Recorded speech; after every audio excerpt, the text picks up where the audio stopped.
me chance, come along, love me direction. Love me chance, come along, love me direction.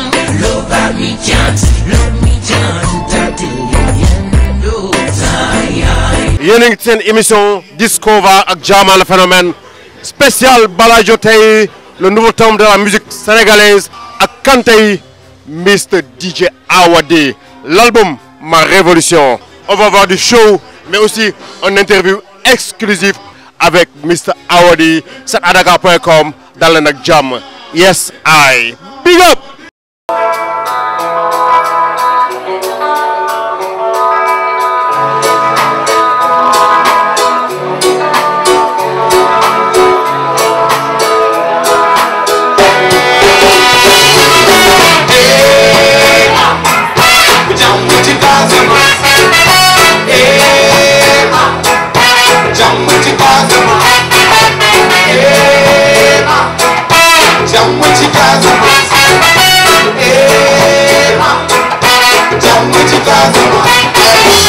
Ça fait longtemps que ça dure et que ça tire, ça fait longtemps et temps de réagir. On veut la paix dans la région, béni les Casamance, éradiquer la violence qui nous donne mal immense. Le vrai combat des continents, c'est son unité. Voilà pourquoi je chante avec la foi et que j'ai milité. C'est pour qu'on puisse abandonner, répéter le vrai combat des continents, c'est le but de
sama jama Casamance su boole xol yi dañu bëgg jama wala ñu dund jama wala ñu sàmm jama Casamance su boole xol yi dañu bëgg jama wala ñu dund jama wala ñu sàmm jama Casamance su boole xol yi dañu bëgg jama wala ñu dund jama wala ñu sàmm jama Casamance su boole xol yi dañu bëgg jama wala ñu dund jama wala ñu sàmm jama Casamance su boole xol yi dañu bëgg jama wala ñu dund jama wala ñu sàmm jama Casamance su boole xol yi dañu bëgg jama wala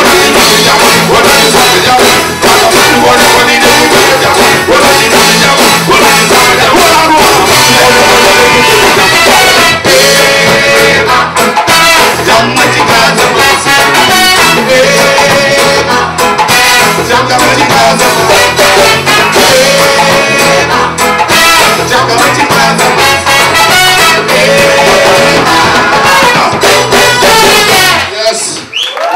Kirikou était petit, mais maintenant Kirikou est plus que grand. Alors Bouba, moi je dirais l'homme aux mille facettes. Mais Bouba, il y a un stade à Dakar. Ton bro, ton frère Awadi, l'album Révolution. Donc vous l'avez travaillé ensemble. Quelle impression avec la nga si mën a wax? Bon, avant tout di jaajëfal équipe bu Stade à Dakar bi parce que benn famille bi la xam nga. Album bi nag bon comme ni ngeen ko gisee ni ko public bi accueillir man loolu laa ci wax parce que li ñuy def studio je pense que ni amul solo trop parce que xam nga booy nekk studio di job ci benn affaire da ngay jël li nga sentir yow moom ngay jël di ko jox nit ñi. moo proposé ko lii proposé lii te macha allah loolu neex na liggéey ak moom parce que c'est quelqu'un koo xamante ne du garder juste du des juste ci idéem. day parce que loolu tey moo ko may je veux dire ouverture boobu ouverture bi mu gën a am loolu daf ci jouer quoi donc album bi mi ngi nii album mu ñëpp la xam nga dañu indi nag beneen xeetu musique boo xamante ne xamuñu ko woon ci Awadi mooy le côté reggae bi nga xamante ne moom la ñu gën a fësal xam nga donc album baa ngi nii album bu nice xam nga léegi nag ñu ngi commencé def promo bi après nar nañu jouer tamit centre culturel français le 1er décembre non avant le 1er décembre war nañu dem benn tournée bu gàtt Allemagne bi fee après ñëw nag dajewaat ak public bi fële ca CCF donc xam naa ni c'est à Dakar moom mi ngi ci biir. mais naanoon lañ taxawal muy Baxaaw bu Dabrens Baxaaw ñu gis sànq sur scène ak Awadi ngeen def benn son bu nice collaboration bi ak album bi qu'est-ce que tu peux dire la nga ñu si mën a wax. waaw tout d'abord maa ngi nuyu waa Sénégal yëpp ku nekk da koy nuyu si turam ak santam je suis très pour ne que album Awadi c'est un album boo xamante ne que il a bossé ak temps bu bëri peut-être temps et moi quand il m'a appelé pour me dire que il est temps qu'on def benn morceau man ak yow et je lui dis ok DJ c'est quand tu veux mu dégloo ma morceau bi le morceau s'appelle Jam On It et direct il y avait Viviane donc mu nekk un morceau man Awadi ak Viviane et si album ma Révolution donc voilà l'album est disponible et ça fait mal. Et ça est Discover comme l'on avait depuis le début spécial Discover avec The King DJ Awadi l'album Ma Révolution. DJ on l'a vu tout à l'heure sur scène avec un spectacle extraordinaire je pense que c'est rare de voir cela au Sénégal un spectacle pareil le public a répondu et tout donc Ma Révolution moi je vous demanderai la première question c'est quoi votre révolution DJ? Ma révolution c'est une révolution musicale parce qu'on essaie beaucoup de nouveaux trucs. Ma révolution c'est le résumé de ce que je vis, de ce que je vois, de ce que j'entends, de mes combats, de mon amour pour ce continent et en fait même de tous les combats que nous menons. Et c'est un peu ça cet album qui résume un peu tous les combats qu'on mène. Et voilà, c'est un album aussi où je me fais plaisir. Quelle est la différence par rapport aux autres albums que DJ Awadi a déjà sortis et vraiment que le public a aimé? Quelle est la nouveauté sur le plan musical et tout? Quelle touche vous avez amené de nouveau par rapport à l'album? Sur le plan musical, on a amené beaucoup de reggae. Avec Tyrone Donny avec qui on a travaillé. On a amené aussi des morceaux très club qu'on pourra danser dans les boîtes. Ça aussi, on a tenu à le faire. Donc beaucoup de clubs, beaucoup de reggae. Et on a poussé dans les arrangements et dans le mix aussi. Donc je pense que les gens vont découvrir un autre Awadi. Le Awadi de 2013, ils vont l'écouter en 2012. Et j'ai remarqué aussi par rapport à l'album, il y a beaucoup de featuring. Donc comme des gens qu'on connaît déjà, mais surtout des autres artistes des pays africains. Cet engagement panafricaniste et tout, bon, qu'est-ce qui vous motive déjà à partager votre amour pour la musique avec vos pères africains? En fait, j'ai la chance de beaucoup voyager. Chaque fois que je voyage, je rencontre des gens qui ont beaucoup de talent.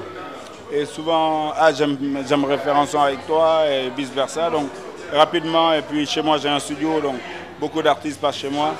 Et chaque fois qu'il y a un vrai feeling, on enregistre, quoi. Donc, c'est comme ça que je me retrouve dans un album avec beaucoup de featuring. Je pense que sur les 17 morceaux, il y a au moins 7 à 8 morceaux où il y a des featuring. Mais ça, je pense que c'est important pour moi de le faire. C'est ce que j'aime. Aujourd'hui, en tant que ténor, ou bien je peux dire leader du hip-hop au Sénégal et l'un des meilleurs en Afrique et au monde, quel regard vous avez porté aujourd'hui sur la nouvelle génération? Cette nouvelle génération qui aspire à devenir un jour comme Awadi, comme Diegeti, comme Fade Fred et autres. Quel regard vous portez et quel conseil vous le donnez? Écoute, c'est une nouvelle génération qui a énormément de talent, qui développe beaucoup de techniques de rap, de techniques d'écriture. J'ai beaucoup de respect pour beaucoup d'entre eux que je connais, que je fréquente. Il y en a qui sont hyper doués et voilà, je pense que maintenant le seul truc c'est d'amener le rap là à un autre level et le faire sortir du pays. Il faut qu'il y en ait d'autres qui sortent. Il ne faut pas que ce soit seulement Awadi ou Daradi, mais qu'il y ait beaucoup d'autres groupes qui sortent et qui fassent de grands concerts. Et c'est possible. L'actualité ce week-end au Sénégal, c'est déjà avec la Fondation Mo Ibrahim. L'Afrique fait de la démocratie. On sait qu'Awadi, vous êtes un rappeur engagé et vous portez la cause africaine. Aujourd'hui, quel message, quand l'Afrique fait de la démocratie, quel message vous portez pour l'Afrique aujourd'hui? Écoute, le message c'est le même. Je pense que il faudrait que, pour moi, le message c'est que les jeunes comprennent que nous sommes 60% des populations, nous sommes la majorité, donc nous sommes la masse. À partir de là, les rapports de force entre la masse et le pouvoir doivent changer. Les jeunes doivent imposer leur vision au pouvoir et le pouvoir doit prendre en compte la vision des jeunes. Donc je pense que c'est comme ça qu'une société évolue quand elle prend en charge la majorité, quand elle prend en charge les menaces. Awadi, on ne va pas vous laisser partir comme ça. Un petit quiz aujourd'hui. Si Awadi n'était pas musicien? Comme j'ai dit, je serais peut-être soldat. Mais je serais un mauvais soldat parce que je risque d'être un gros dictateur. Donc là, on remercie Dieu que vous soyez un musicien. Donc. Et une autre question qui me vient comme ça en tête. En fait, si un jour on disait que voilà, Awadi, vous êtes le président de la République du Sénégal, quels seraient vos premiers engagements ou bien vos premiers pas par rapport au pays quoi? Démissionner. Quoi? Je démissionne, tu me mets président, je démissionne direct.